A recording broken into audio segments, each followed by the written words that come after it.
আজকে রান্নার আয়োজন সজনা আর আলু দিয়ে মাছ রান্না করব। এটা বেগুনি ভাজবো আর এইটা কলা দিয়ে বেগুনি ভাজবো। চিংড়ি মাছ দিয়ে করলা রান্না করব। আর এই দেখেন বাটা মাছ, আমার হাজবেন্ডের প্রিয় মাছ হচ্ছেন। বাটা মাছ ছাড়া তার চলেই না। বাটা মাছ দিয়ে সজনা ডাঁটা দিয়ে রান্না করব। এগুলোতে আমি হলুদ মরিচ মাখাই নিয়ে এখন ভাজবো। আজকের আয়োজন আমাদের এটা। এখান থেকে আমি হলুদ দিয়ে দিব মাছে, তারপর দিয়ে দিব লবণ। আমরা সাধারণত হলুদ আর লবণ দিয়ে মাছ ভেজে থাকি, বেশি কিছু দেই না, কারণ মাছ পুড়ে যায় বেশি কিছু দিলে। আর যদি শুধু শুধু ফ্রাই খাই তাহলে সেই ক্ষেত্রে হচ্ছে সব কিছু দিয়ে হালকা জালে ভেজে নিই। এটা সুন্দর করে মাখায় নেব।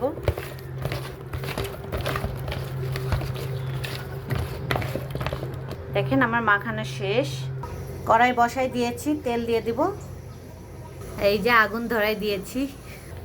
এখন আমি মাছ দিয়ে দিব। সবগুলো মাছ দিয়ে দিয়েছি। বেশি কড়া করে ভাজবো না, হালকা করে ভেজে নিব। এখানে জিরা, আদা, রসুন, কাঁচামরিচ আর পেঁয়াজ সব কিছু বেটে নিব। মশলা বেটে নিলাম, ভেজে নিয়েছি, তুলে নিলাম। পেঁয়াজ ভেজে নিব মশলা কষানোর জন্য। পেঁয়াজ ভাজা হয়ে গেছে, মশলা দিয়ে দেব। মশলা দিয়ে দিলাম, এখন কষাই নিব। এখানে হলুদের গুঁড়া, মরিচের গুঁড়া সব দিয়ে দেব। দিয়ে দিয়েছি হলুদের গুঁড়া, মরিচের গুঁড়া, ধনিয়ার গুঁড়া, সবগুলো দিয়ে কষাই নেব। মশলা কষানো হয়ে গেছে, এখন সজনা আলু দিয়ে দেব।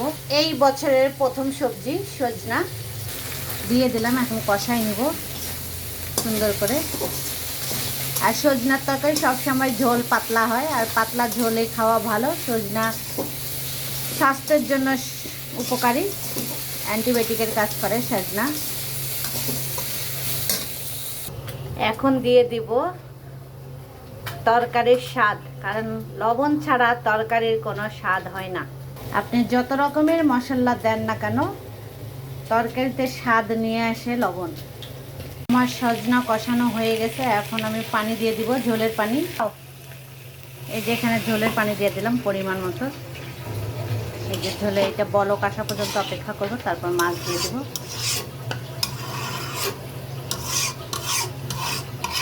এখন সেই মাছ দেওয়ার সময় চলে এসেছে, পানি বলক এসে গেছে। এই যে এখন মাছ দিয়ে দেব।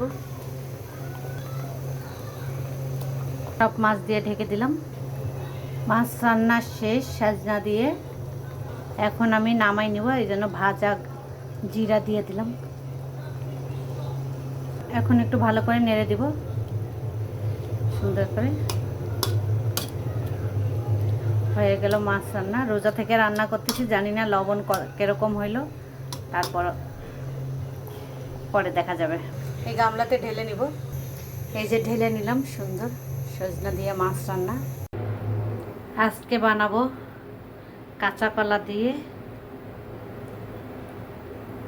বেগুনি। দিয়ে দিলাম, এই যে কলার বেগুনি দিয়ে দিলাম। তারপরে যে চিংড়ি মাছ দিয়েও বেগুনি বানাবো।